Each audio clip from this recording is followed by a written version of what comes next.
Voilà un prix spécial cette année pour une entreprise qui a résisté à la crise, qui a complètement revu son business model. Et pour remettre ce prix, nous accueillons François Monboisse, président de la FEVAD. Bonsoir François. Bonsoir. Bonsoir François, merci d'être avec nous. Pour remettre ce prix spécial, alors on va tout de suite entrer dans le vif du sujet. On va découvrir ce prix juste après. C'est la digitalisation des TPE et puis la mutation vers le e-commerce pour ces très petites entreprises.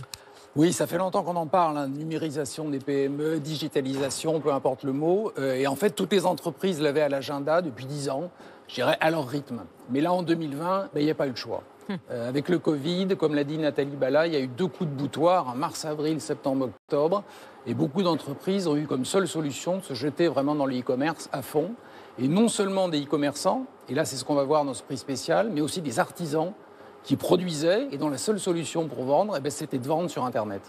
Et c'était de se lancer. C'est ce qu'on va découvrir ce soir, Lorraine. Oui, on accueille notre lauréat.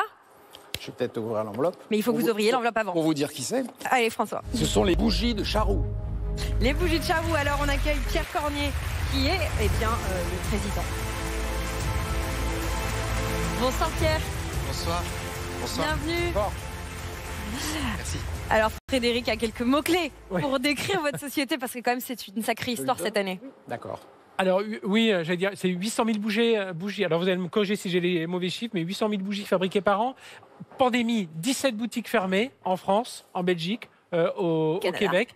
Vous mettez tout de suite, vous dites il faut qu'on se mette en mode bouclier. C'est plus de 300 commandes qui vont arriver, donc il faut embarquer toute l'entreprise autour de ça. C'est du drive aujourd'hui. Et donc ma première question, c'est comment on fait pour subir ce choc et comment on se relance. Alors heureusement, je crois que vous aviez déjà un peu investi dans le site internet il y a déjà un peu plus de 18 mois.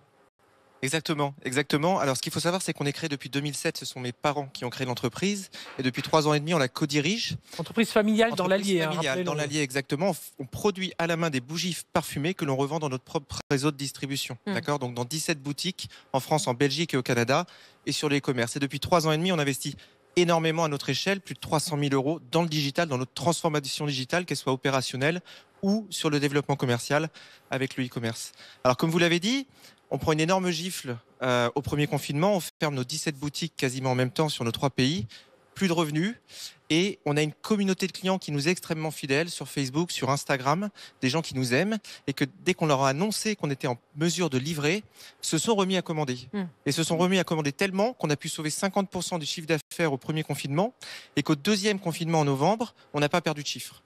80% du chiffre d'affaires rattrapé via le e-commerce et les 20% restants via un système de call and collect qui bientôt va devenir du click and collect avec notre stratégie omnicanal qui arrive dans les 2 prochains mois. Juste un mot rapide, François. L'une des clés aussi dans toute cette réussite, c'est la logistique. Oui, c'est très important. Enfin là, ce qui était important, c'est que l'entreprise avait déjà un peu investi dans le e-commerce. Donc elle a mis à fond un processus qui était déjà là. La logistique, oui, c'est clé parce que pour le client, c'est ça qui compte. La première requête, souvent sur les sites internet, je ne sais pas si c'est ça chez vous, c'est où est mon colis ? Les gens attendent. Et pour la plupart des entreprises, c'est un sous-traitant. Donc il faut que l'entreprise marchande choisisse bien son prestataire logistique pour avoir des bons suivis du colis et pour que le prestataire soit de qualité. Donc c'est vraiment important. Eh bien, merci. Pour remettre le trophée de main à main. Merci beaucoup.